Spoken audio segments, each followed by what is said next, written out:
Thank you so much, everybody, for being part of this beautiful day. So let's carry forward this beautiful day. So next topic is what consumers want from AI in service. This session is going to be conducted by Mr. Vasudeva Rao Munnaluri, RVP, India, and SAARC, Zendesk. So let me give a short brief about him. Mr. Vasu is currently the RVP for India and SAARC at Zendesk, where his focus is on helping businesses get more out of their CX strategy. In his 26 years of experience in B2B sales, Vasu has worked across various industry segments, technology and applications, on-premise and cloud. Vasu has previously worked with organizations such as TCS, Oracle, Experian, Quest, SAP, and Salesforce. So with this, sir, can we have you on stage for this another amazing session that is going to be happening. Thank you, sir. Thank you. Take him. Yeah. Good morning, everyone, and thank you, Genskill, for having me here. Initially, I was a little worried, and I must say that you guys are all brave because you hear about the flood situation in Delhi, and then you start wondering whether Delhi is all fine or not. And then I'm coming from Bombay. For me, this rain is possibly very easy to manage in Bombay because we get more rain than what we saw here, but we still don't worry about it. But thank you all for coming here and being here.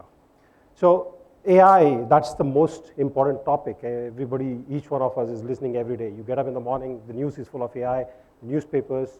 There are good things about AI that we hear. There are also not so good things about AI. For example, I think day before yesterday, there was a social media article which said, there's a company which laid off 90% of their customer support staff because they replaced that with AI.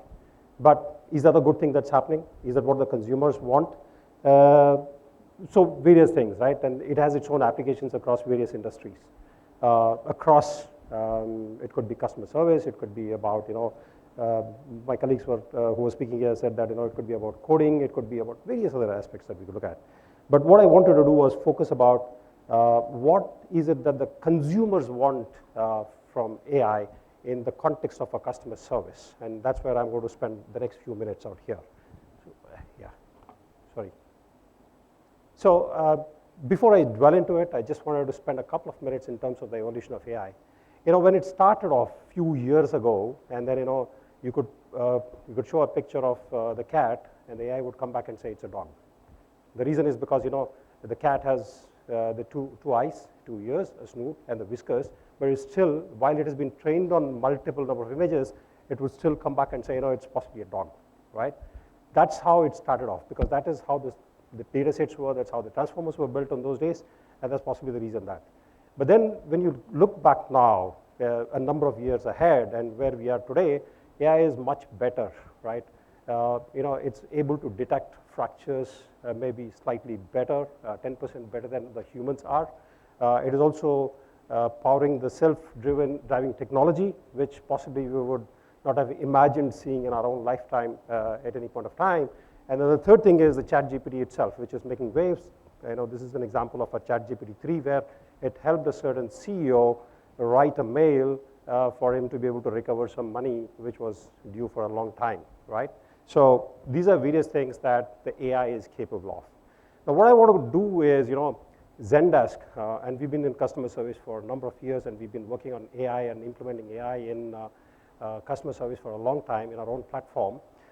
We did a research, and we do every year for the last few years, and I will give you a QR code at the end of this my session where you can download that report, which talks about where we talked to about 90,000 plus customers, and about 4,700 consumers gave insights in terms of what they expect from AI, and they all expect that AI is going to upend the service for all sides of business, whether it's small, big, doesn't matter, in order to be able to provide excellent customer service, right, and excellent experiences.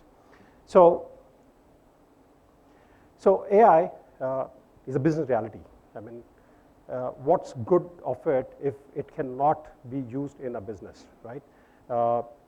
We saw a few years ago, we talked about Pokemon Go. It was a great example of a game But then, we started to bring that into business and started seeing how can we implement it from an augmented reality perspective. How can we implement that in business? What kind of learnings we can take from there to be able to better experience for our own customers.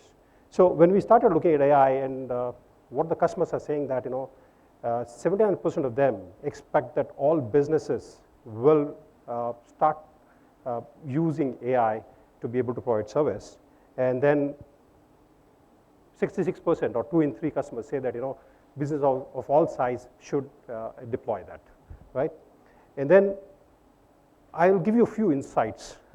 That's a broader segment, but then when I go into the insights, the four different insights I want to talk about is that AI will redefine the delivery of instant personalization because, and 71% consumers are saying that, they want more personalization. And they think that AI is going to help them to do that, but only 21% of the people agree that businesses are doing enough today. That means there's still a large scope for business to be able to adopt AI to be able to provide better, right? But when it comes to personalization, what does personalization mean?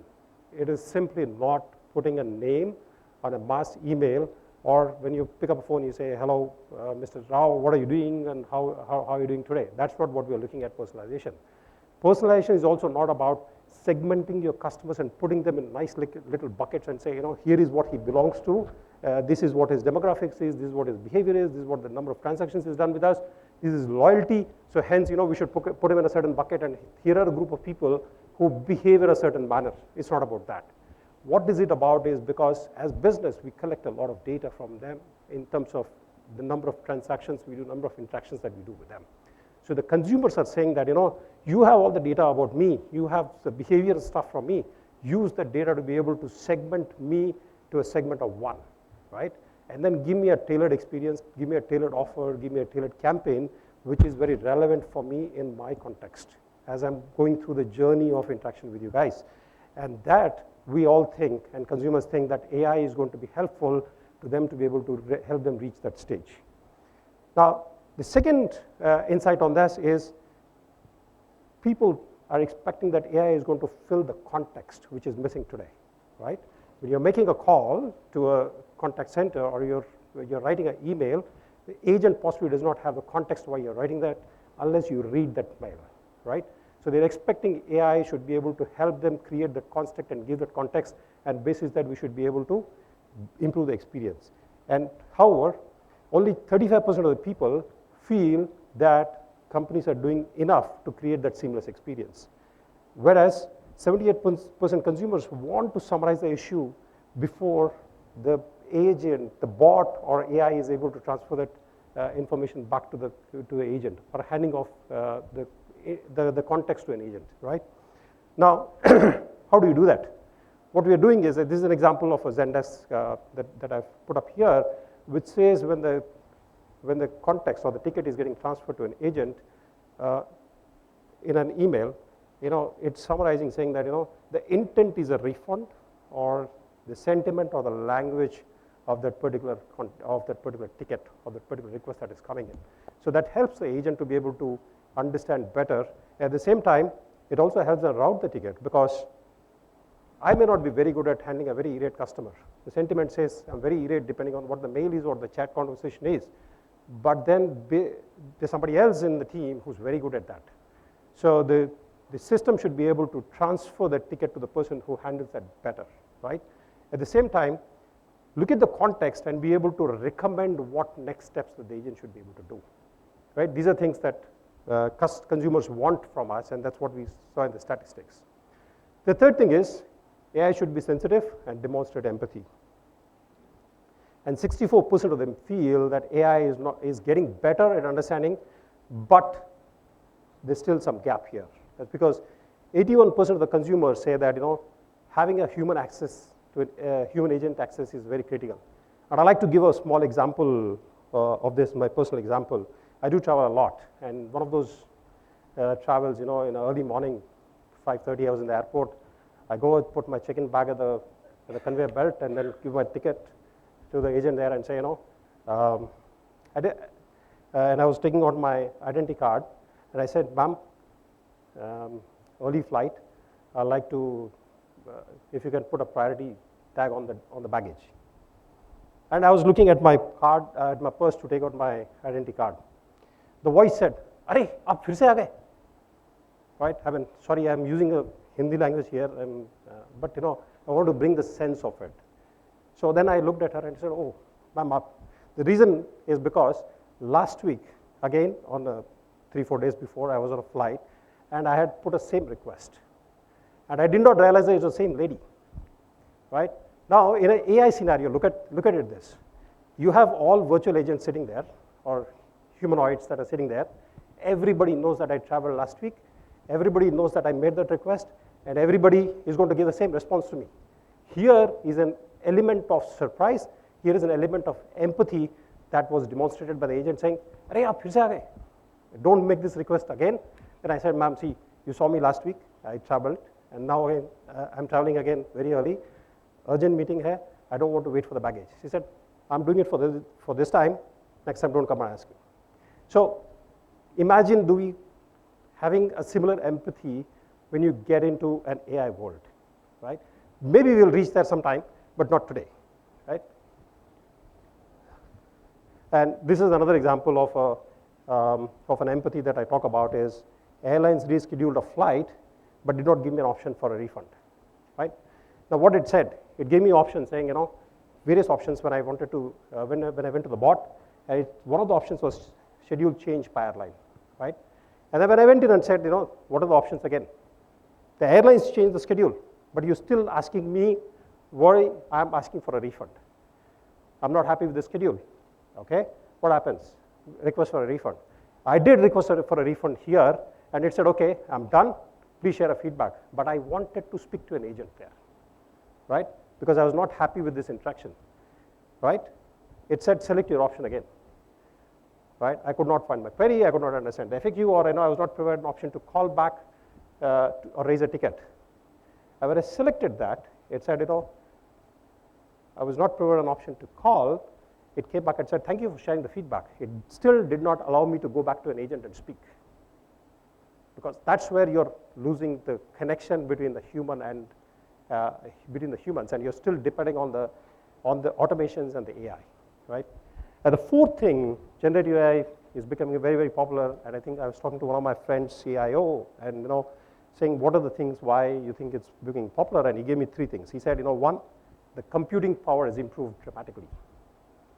Whatever was the improvement in computing power in the last 40 years, we possibly have done 10 to the power of 6 times in the last couple of years, right?